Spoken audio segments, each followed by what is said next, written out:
Oyentes de Radio María, y tenemos hoy una nueva edición de este programa especial que estamos realizando. Hoy es el último, hoy es el cuarto programa que dedicamos al comentario del Directorio para el Ministerio y la Vida de los Presbíteros. Es un programa que Radio María ha querido realizar con motivo del año jubilar sacerdotal que el Papa Benedicto XVI ha convocado con motivo de los 150 años del fallecimiento del santo cura de Ars, San Juan María Vianney, quien era hasta ahora patrono de los párrocos, y a partir de este año pasa a ser patrono de todos los sacerdotes. El Papa ha querido como extender su patrocinio. Y bueno, pues hemos querido comentar este directorio, porque es quizás el documento en el que de una manera más concreta se recoge toda la espiritualidad sacerdotal, todas las llamadas, los requerimientos que hace la Iglesia a los sacerdotes. Sabemos que Radio María cuenta con muchos presbíteros oyentes, eso nos consta, pero además también sabemos que todos los demás oyentes que no son sacerdotes oran mucho por los sacerdotes. Aquí tenemos un programa que es uno de los programas estrella, Os Daré Pastores. Os Daré Pastores, que suele ser, si no me equivoco, los jueves a la noche, a las 11 de la noche, que es uno de los programas de máxima audiencia, en el que se suele dar testimonios de pastores, se reza por las vocaciones. Entonces creo que Radio María está bien una radio muy sacerdotal, en todos los sentidos, ¿no? Bueno, pues este programa que hoy concluimos ha querido comentar este directorio. Lo hemos hecho, como en anteriores ocasiones, echando mano de la colaboración de don Demetrio Fernández, obispo de Tarazona, y de don Jesús Sanz, obispo de Huesca y Jaca. Muy buenas. Nuevamente, muchas gracias por la precisión con la que distingues mis dos diócesis. Dos diócesis, señor.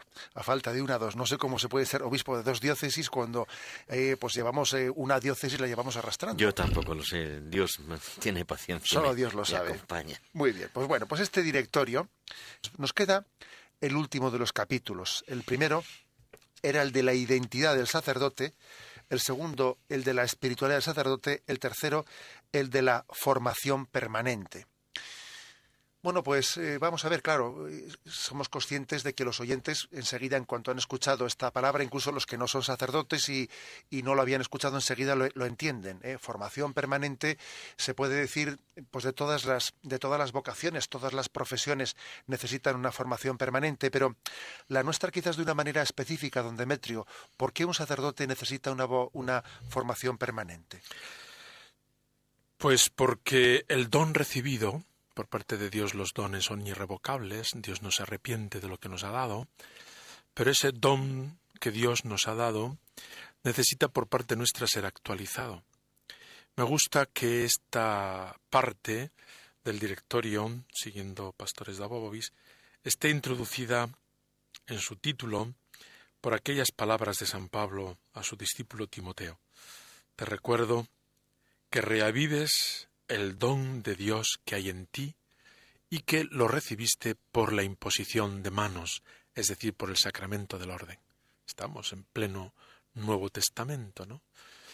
Es decir, el ministro que ha recibido esta capacitación ministerial que le toma toda su vida para el servicio de Dios y de la Iglesia y de los hombres, necesita avivar en él continuamente el fuego sagrado en su corazón dado por el Espíritu Santo en el sacramento del orden.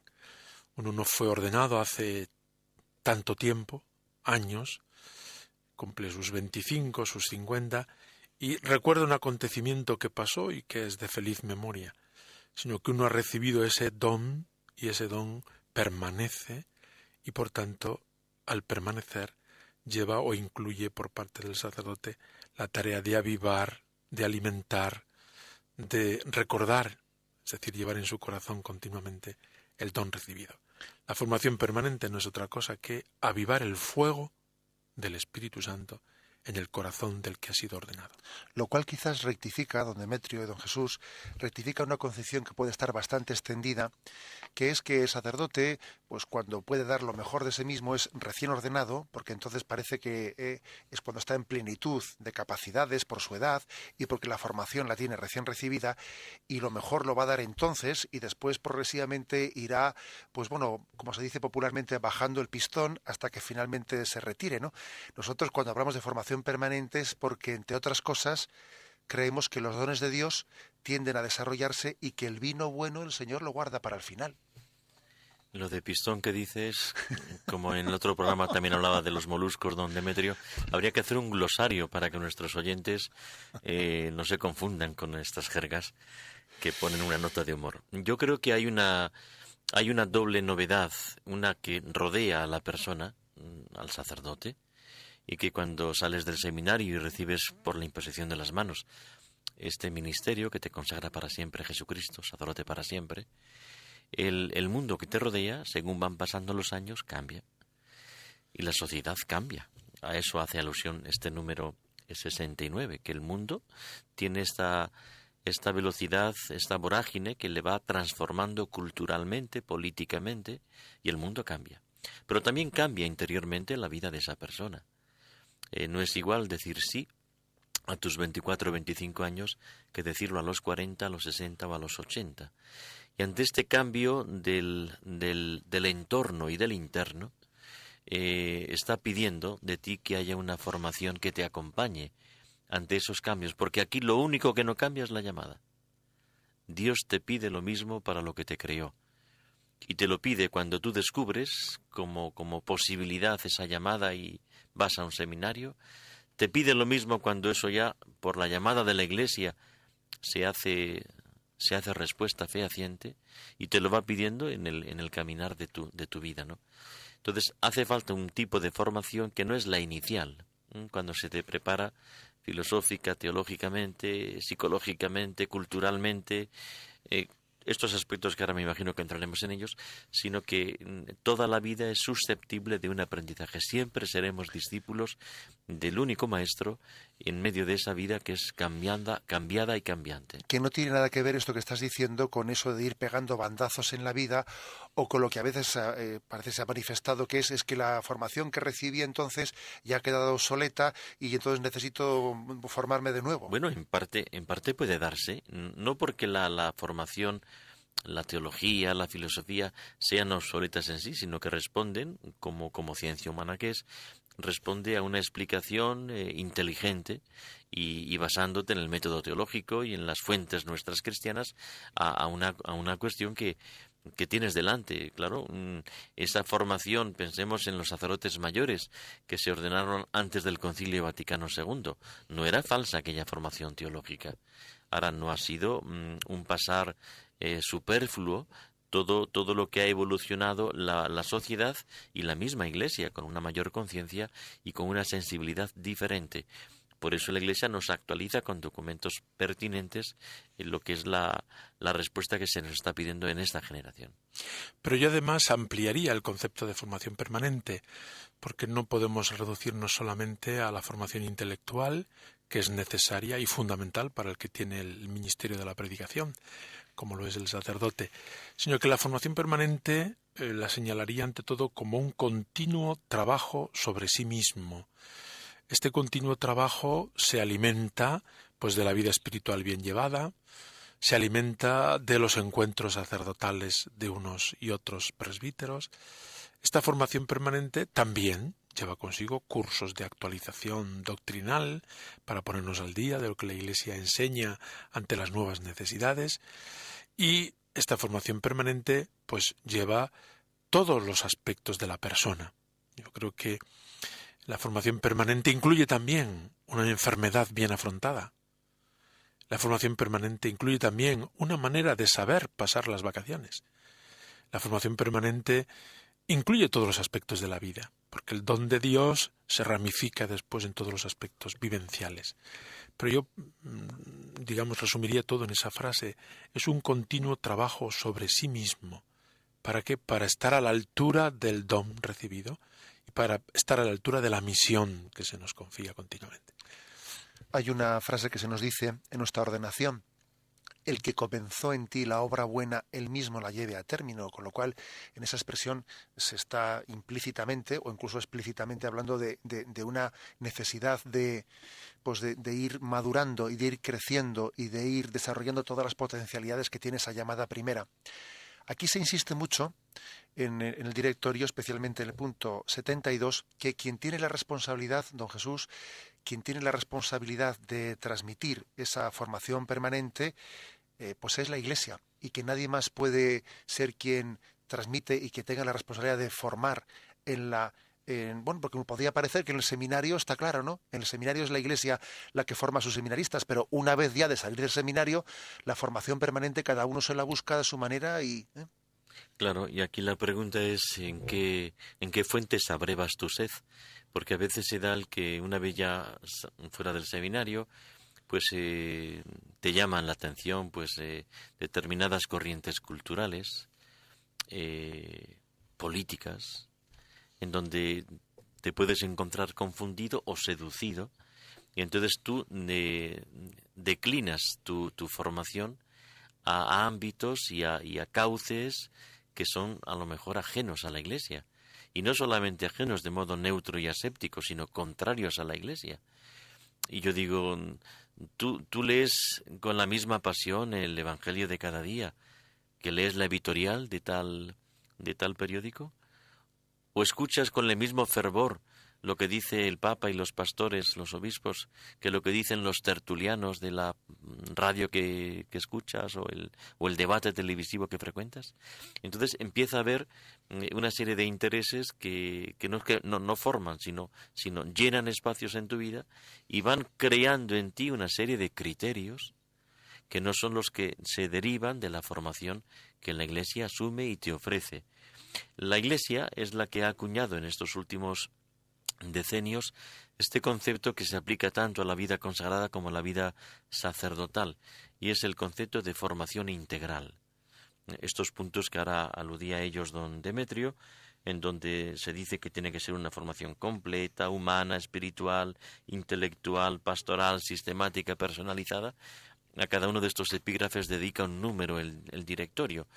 Es decir, esta integralidad no es simplemente que tenemos que estar continuamente restrenando nuestra vida piadosa, nuestra espiritualidad, o nuestro rigor intelectual ante las cosas, o nuestro acercamiento a la cultura emergente, no, es todo. Es una formación integral, y tanto es una formación más adecuada y más benéfica para ti, más fecunda para ti, que luego se redunda en tu vivencia personal, de tu fidelidad ante el Señor y la llamada recibida, y en tu servicio ministerial en lo que la Iglesia te ha confiado. Tanto más cuanto es más integral y no se queda reducida en algún aspecto que, teniendo sentido en sí, no abarca todas las necesidades de formación permanente que tiene tu vida. Don Demetrio, aquí se habla, se hace esta distinción de humana, espiritual, intelectual, pastoral, sistemática, personalizada. ¿Nos podrías dar brevemente una pincelada de cada uno de estos aspectos? ¿Qué es lo que incluye? Hay 4 aspectos fundamentales que ya Pastores de Babois ha establecido en la formación previa al sacramento y post-sacramental del orden, ¿no? Que son los aspectos de la formación permanente en el aspecto humano, en el aspecto espiritual, en el aspecto intelectual y en el aspecto pastoral. Desde el punto de vista humano, yo diría que el sacerdote debe cuidar durante toda su vida los aspectos humanos, las virtudes humanas también, su salud de cuerpo y de alma, su tiempo de trabajo y de descanso, su relación con la familia, con los amigos. El ocio, don Demetrio. El ocio, sí. Me parece muy importante que el sacerdote aprenda a vivir lo que llamaríamos ahí un equilibrio emocional y un equilibrio de salud. También saber afrontar la enfermedad que a todos nos llega, a los sacerdotes y a los seglares y a los consagrados, a todo el mundo, incluso a los no creyentes les llega la enfermedad y la muerte, ¿no? Bueno, pues yo vería este aspecto humano y hemos de estar pendientes los unos de los otros de estos aspectos humanos que son muy importantes, de los cuales sobre todo destacaría lo que es la amistad entre los sacerdotes, ¿no? Cuidar ese aspecto, de manera que un sacerdote no esté a solas, no esté aislado, no se haga la vida él por su cuenta, sino que se sienta perteneciente a una comunidad de hermanos sacerdotes en una diócesis. Con un equilibrio, Demetrio, si me permites. Un equilibrio es que, la verdad es que qué importante es que un sacerdote no se refugie exclusivamente en amistades con seglares sin tener amistades con sacerdotes, que sería un mal signo, pero tampoco lo contrario, que sus amistades sean exclusivamente de sacerdotes y no tenga también pues un trato más cercano con seglares, ¿no? Creo que ese equilibrio en las amistades entre hermanos presbíteros y entre seglares es importante para que también la madurez pues crezca de una manera equilibrada, ¿no?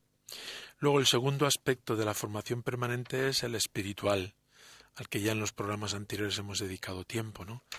Donde pues el sacerdote debe estar muy atento al cultivo y al alimento permanente de su vida espiritual.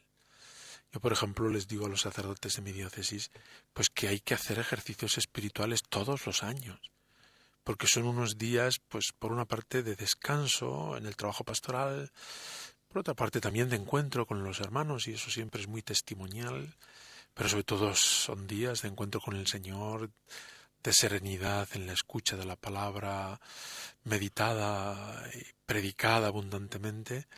Los ejercicios espirituales a mí me parece un aspecto fundamental de la formación permanente espiritual. Junto a ello, los retiros espirituales, como tú has señalado en otros programas, la dirección espiritual, por supuesto la oración, la celebración de la Eucaristía diaria, etcétera, ¿no? Es decir, este es el segundo aspecto de la formación permanente, la dimensión espiritual. Luego está el tercer aspecto de la formación permanente, es el intelectual. Hay nuevos retos y también nuevas explicaciones, en el sentido de, pues el magisterio pontificio es abundante en todos los campos. Yo invito mucho a los sacerdotes a que lean de manera asidua los discursos del Papa, las enseñanzas del Papa, las encíclicas, etcétera. ¿Por qué? Porque desde el punto de vista humano incluso son una preciosa atalaya para asomarse a los problemas del mundo, pero además es que ahí tenemos pues un alimento de plena garantía, que si uno no tiene más tiempo, pues si va leyendo eso se va formando de manera continua y permanente. Y además, si me permites, Demetrio, especialmente de este Papa, porque yo creo que está claro que estamos ante un Papa que tiene un don muy especial para hacer una pastoral de la inteligencia, ¿eh? Entonces, en cuanto a la formación intelectual, la verdad es que pocas fuentes podemos beber tan provechosas como en los discursos del Papa. Perdona que te interrumpí. No, me parece muy bien esta postilla que has expresado.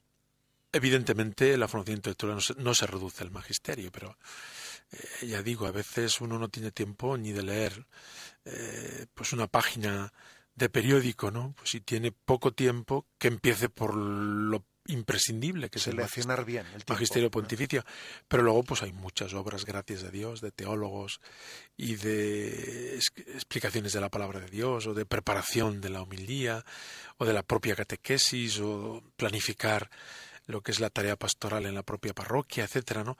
Todo eso lleva tiempo de estudio, de dedicación y de reflexión intelectual. A mí me parece esto muy importante que lo cuidemos, ¿no?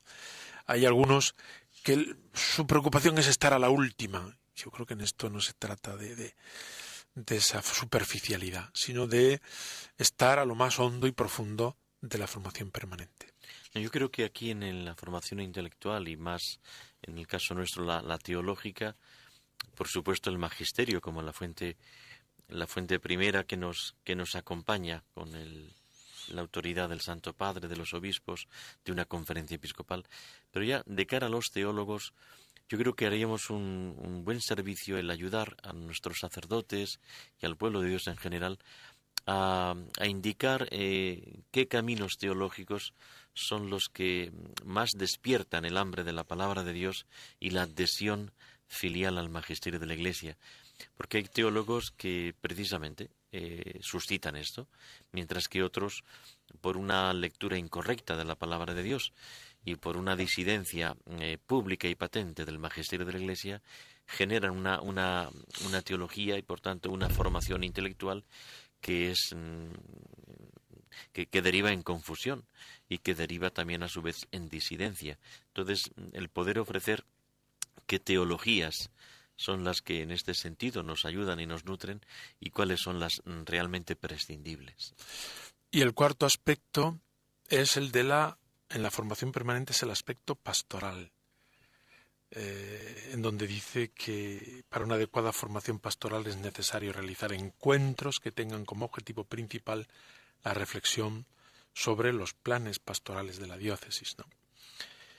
Donde se estudien las cuestiones relacionadas con la vida de los presbíteros y la moral fundamental, la ética de la vida profesional, etcétera, ¿no? La palabra pastoral yo creo que en los últimos 10 años se ha usado para todo, ¿no? Y bueno, pues yo creo que hay que especificarla. La formación pastoral es ir adquiriendo las actitudes del buen pastor, que es Jesucristo, en el servicio a Dios y a los hombres. Pero eso se concreta, pues también en los encuentros, en el desarrollo de las actividades, en la programación de tales actividades. No podemos llegar a todos. Y por eso hay que hacer una selección, pues, de objetivos, de acentos, de tareas a realizar, ¿no? Esa formación pastoral, de manera que el sacerdote, pues, desde que sale del seminario ya ordenado hasta que concluye su vida en la tierra, pues vaya desarrollando cada vez más este aspecto pastoral que incluye el aspecto humano, el aspecto espiritual y el aspecto intelectual. Barriendo un poco para casa, pues quisiera fijar los ojos en el último párrafo del número 78, porque es que ahí dice que dentro de esa formación pastoral se debe de especialmente dar importancia al estudio del catecismo de la Iglesia Católica. Digo barriendo para casa porque tengo el gozo de tener este programa de explicación de ese catecismo en esta radio, ¿no? Porque es que el catecismo de la Iglesia Católica es un compendio, es una síntesis de toda la fe, de toda la tradición, que es difícilmente superable, ¿no? Entonces, la verdad es que si uno tuviese que hacer un resumen en cómo concretar, ¿no?, cómo conjugar todos estos aspectos de la formación permanente que don Demetrio habrá explicado, difícilmente iba a encontrar un lugar, un elenco en el que esté todo tan conjugado como el Catecismo de la Iglesia Católica, que dice que es un precioso instrumento de formación tanto para la predicación como para la obra de evangelización. Yo estoy totalmente de acuerdo contigo. Creo que uno de los monumentos más importantes que han brotado del Concilio Vaticano II ha sido el Catecismo de la Iglesia Católica.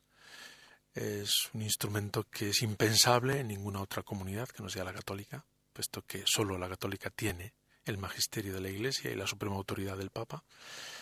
Pero además es que ha sido un esfuerzo y un trabajo realizado por expertos que han puesto, diríamos, en lenguaje actual, pues lo que es la fe de la Iglesia, la moral, la vida sacramental y la oración, ¿no?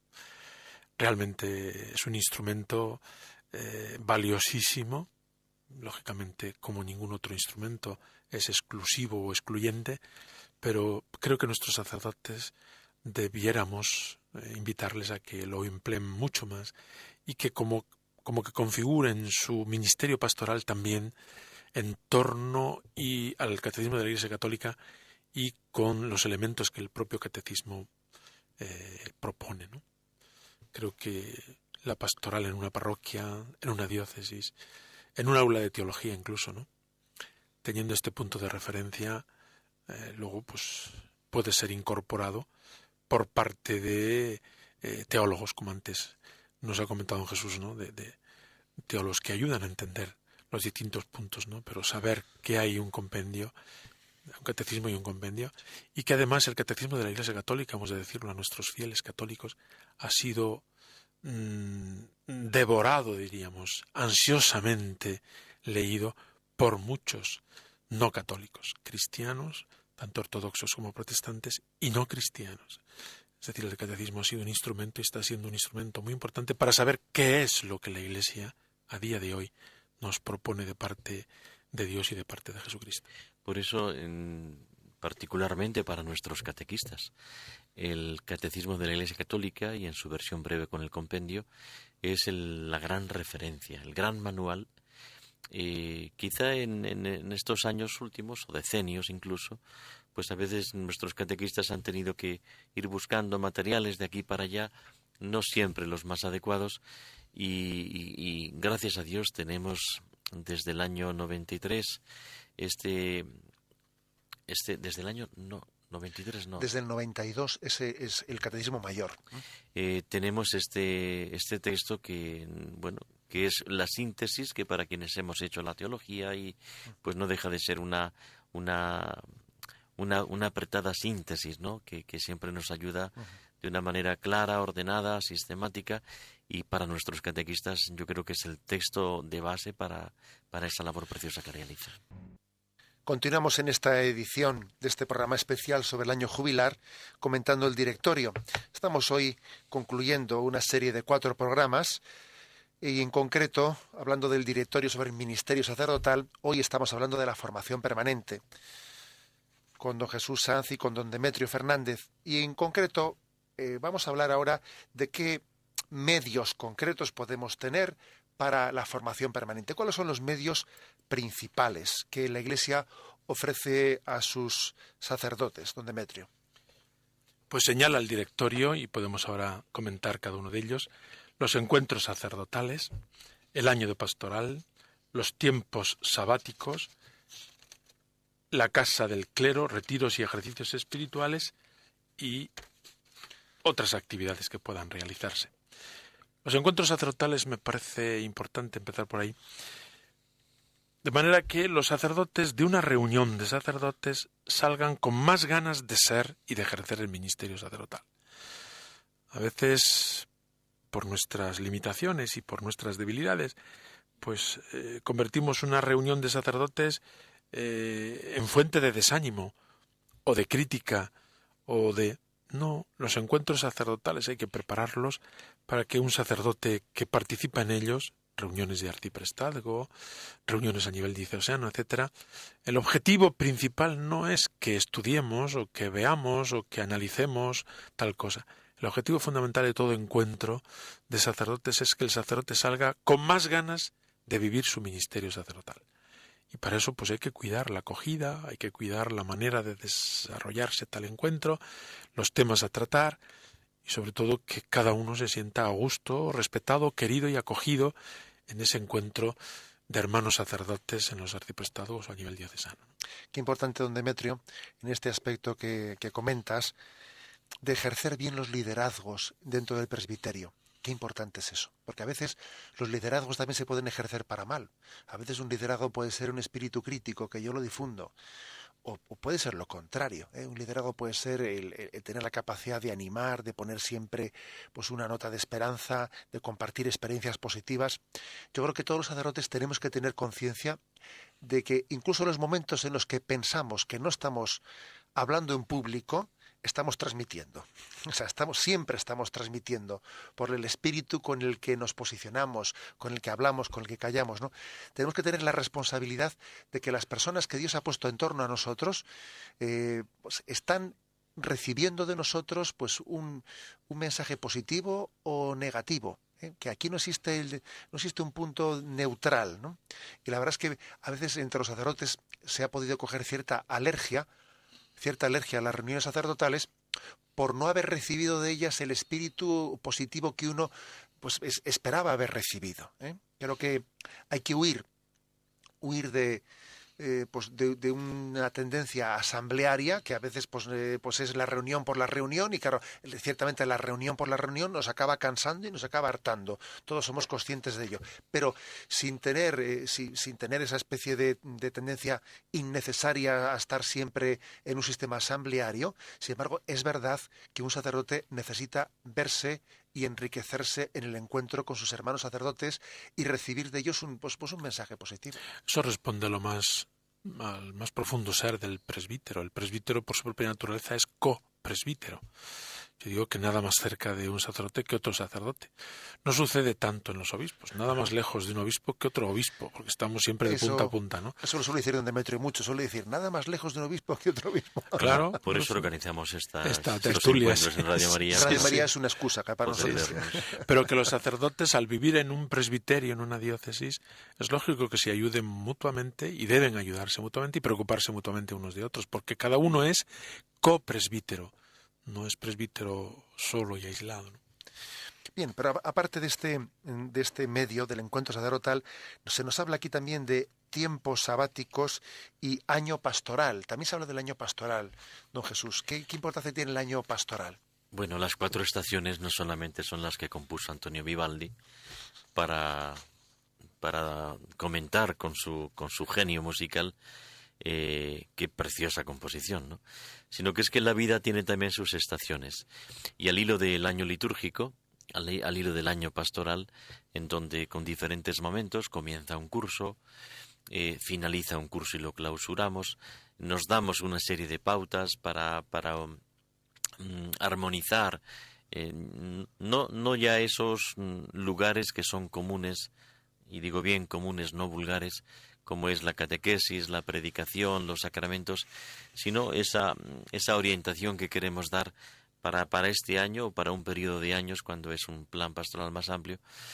Es decir, la vida tiene una serie de momentos en donde se está requiriendo y se nos reclama para momentos fuertes, ¿no? En donde con motivo de algo que comienza, algo que clausura, algo que a mitad del mismo queremos evaluar, el año litúrgico se presta y de qué manera al hacer esas 4 estaciones, siguiendo la vida del Señor, y por tanto imbuyéndonos en lo que la Iglesia nos va presentando en los misterios de Jesucristo, de María y de los santos. En este número, el número 82, que lo titula de una manera quizás muy amplia, Año de Pastoral, continúa el punto anterior, en donde se sigue profundizando en una serie de encuentros que ayuden a los presbíteros, a los sacerdotes en un presbiterio, a tener coloquio y diálogo tanto con el obispo como con esos hermanos a los que ahora aludía don Demetrio, y tú también has hecho referencia. Momentos de oración con ellos, con la liturgia de la Iglesia, y momentos de profundizar teológicamente o de salir al paso a cuestiones más candentes de los nuevos retos y desafíos, que también tenemos una palabra orientadora que decir y previamente que escuchar.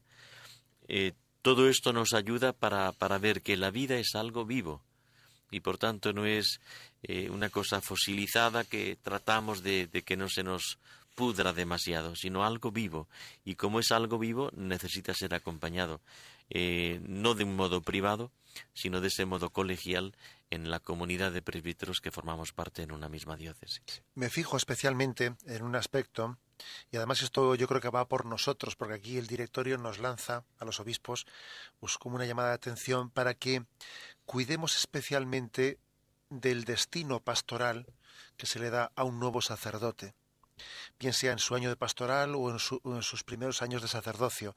Se nos insiste mucho en este punto 82 que se evite un destino en el que se encuentre aislado, en el que se evite también, o sea, que se procure que esté cerca de un hermano sacerdote con una vida ejemplar, con un celo pastoral, que no obstante las grandes preocupaciones que solemos tener los obispos de cómo cubrir necesidades y cómo cubrir huecos, que prioricemos el bien espiritual del sacerdote frente a la necesidad más perentoria, ¿no?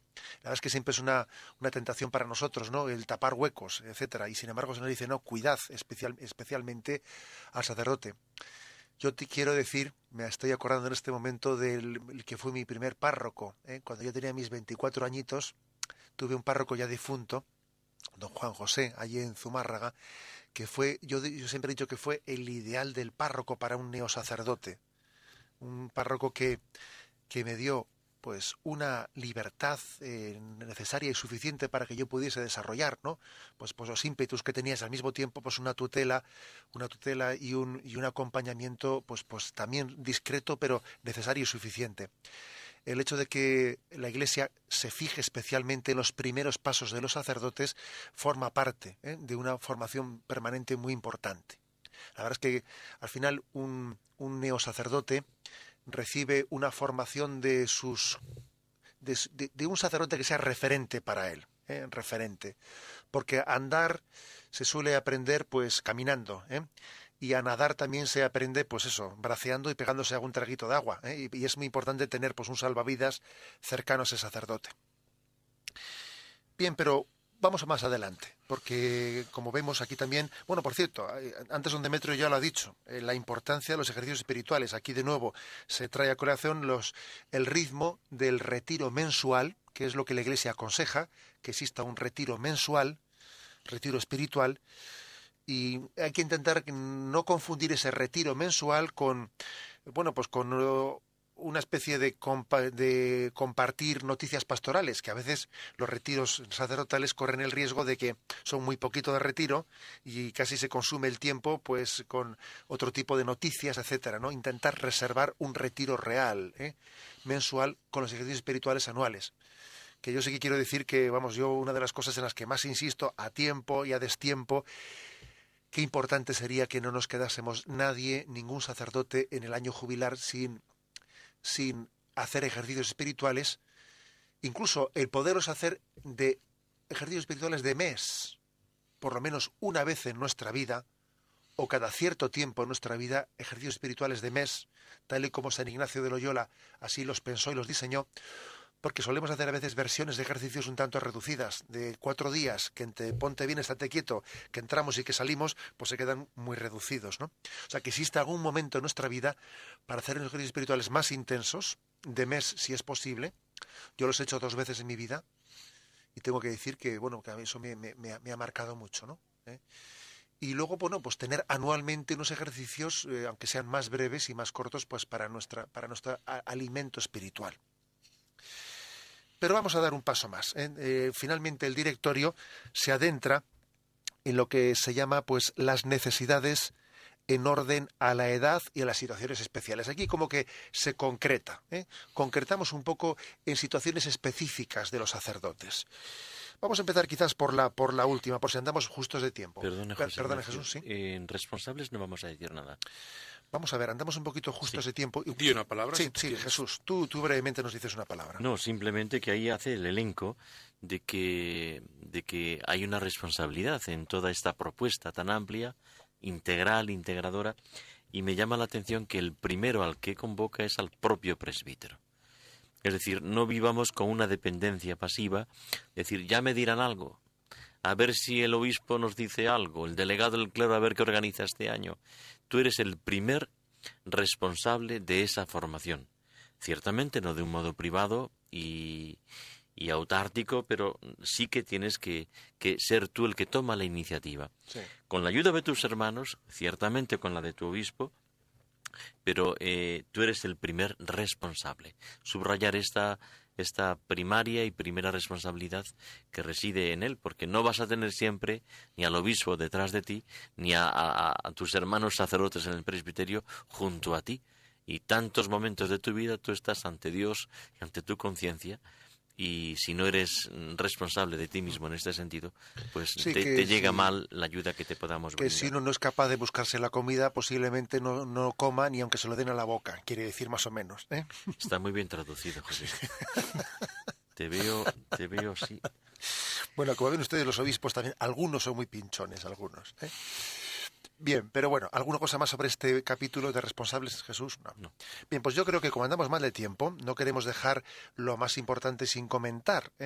Entonces aquí quizás se entra en el último capítulo en necesidades especiales. Necesidades especiales, don Demetrio, ¿se nos puede un poco introducir este aspecto? Sí, porque la formación permanente ya ha salido a lo largo del comentario de este documento tan rico, que conviene que los sacerdotes lo tengan en mano y lo mediten, pues ha salido lo de que la respuesta a la vocación y a la llamada de Dios, que es única por parte de Dios, pues se encuentra en distintos momentos en nuestra vida. Y el documento que estamos comentando habla de los primeros años de sacerdocio, aquel momento después de un cierto número de años, pues quizá después del primer cambio de tarea pastoral o en torno a los 10 años de sacerdocio, y luego después pues el momento de la edad avanzada, donde ya pues las fuerzas no son las mismas que al comienzo, pero la actitud es como más posada, ¿no? Y pues situaciones sacerdotes en algunas situaciones particulares, y no quisiera que dejáramos de comentar el número 97 sobre la soledad del sacerdote, que es precioso, ¿no? Pero vamos, empezamos por estas categorías de tiempo, ¿no? O estratos de edades, ¿no? Y nos dice que, también de alguna manera lo hemos comentado anteriormente, como el sacerdote no se forja solo en el seminario, sino que se forja también y especialmente en los primeros años de sacerdote. Y es por tanto muy importante que el sacerdote en los primeros años de su ministerio encuentre ayuda, sacerdotes ya más expertos que le acompañan, que tienen paciencia con él. La formación permanente de los primeros años tiene su especial importancia, quizá para completar los estudios del seminario, pero sin duda para concretar sobre el campo pastoral lo que uno ha aprendido, diríamos, teóricamente en el seminario. Cuando pasa el primer año, por ejemplo, el segundo y el tercero, un sacerdote ha aprendido muchísimo en esa brega pastoral, pues porque conoce a la gente, ve qué intereses tienen, ve también qué dificultades hay en los jóvenes o en los adultos, y hace él por dentro su propia elaboración. Y esa elaboración no debe hacerla para el desánimo, sino precisamente para poner los medios en orden a continuar su tarea, pues corrigiendo lo que haya que corregir en sí mismo y poniendo al servicio de la pastoral lo que se le ocurra, ¿no? Bien, de acuerdo, don Jesús. Con respecto al tema de la soledad sacerdotal, que es el punto este que afirmaba pues don Demetrio, que es un punto tan hermoso, vamos a ver, ¿cuál es? ¿Es cierto que el sacerdote por su vida, por su ministerio, puede tener en la soledad uno de sus enemigos principales? Yo diría que en la solitariedad sí. Sí. La soledad no. Porque la solitariedad es el aislamiento, donde tú, por mil razones, te aíslas, te distancias, te escapas y fugas. Y eso siempre es malo, porque no es bueno que el hombre esté solo, decía ya el viejo Génesis. Que no es bueno porque Dios tampoco es solitariedad, sino esa comunión amorosa de tres personas, el Padre que quiere al Hijo en el amor, el eterno amado, el eterno amante en el eterno amor. Y si somos imagen y semejanza de un Dios que no es solitariedad, la solitariedad como aislamiento no nos ayuda a madurar ni a vivir la encomienda, en este caso el ministerio sacerdotal que se nos ha confiado. La soledad, por el contrario, puede tener un factor positivo, siempre y cuando sea una soledad acompañada, una soledad habitada. De hecho, tenemos místicos, San Juan de la Cruz, entre otros, el mismo San Francisco, en donde cantan esta soledad, en donde es una soledad habitada, al igual que el silencio, es un silencio sonoro, ¿no? Yo creo que no debe darse en la vida de un sacerdote la solitariedad, y la soledad puede ayudarnos a vivir el momento de intimidad con Cristo sacerdote, con Cristo esposo de la Iglesia, de tener momentos de intimidad para que cuando tengamos que hablar a la multitud y acompañar al pueblo de tantas maneras, ese pueblo que nos ha sido confiado, podamos hacer como hacía Jesús, que cuidaba su soledad, una soledad siempre llena del Padre. Por eso madrugaba los días o trasnochaba las tardes, para cuidar la soledad, que no es la soledad de quien se fuga, la soledad de quien se aísla, sino la soledad de quien deja que entre esa otra presencia que a ti te acompaña. Si tu vida está acompañada, tú podrás acompañar. Si tu vida no está acompañada, tú serás un solitario más en medio de otros solitarios que te rodean, que te jalean, que te aplauden, pero que ninguno sale de ese aislamiento tristemente solitario. Don Demetrio. Yo diría que la soledad pues acompaña al hombre, pero al hombre de todos los estados. También al hombre casado experimenta muchas veces la soledad en medio de su familia, ¿no? Pero esto que nos acaba de decir don Jesús me parece muy importante. La soledad del sacerdote debe ser una soledad habitada y acompañada por el Señor. Pero hemos de estar muy atentos, los demás sacerdotes, el obispo especialmente y los fieles, para que la soledad que puede producirse en la vida del sacerdote, pues por especiales dificultades, por alguna marginación, a veces una incomprensión del propio obispo o de los propios compañeros, desviaciones, abandonos, imprudencias, limitaciones de carácter, etc., calumnias, humillaciones, todo eso puede hacer experimentar y saborear en el sacerdote una soledad amarga.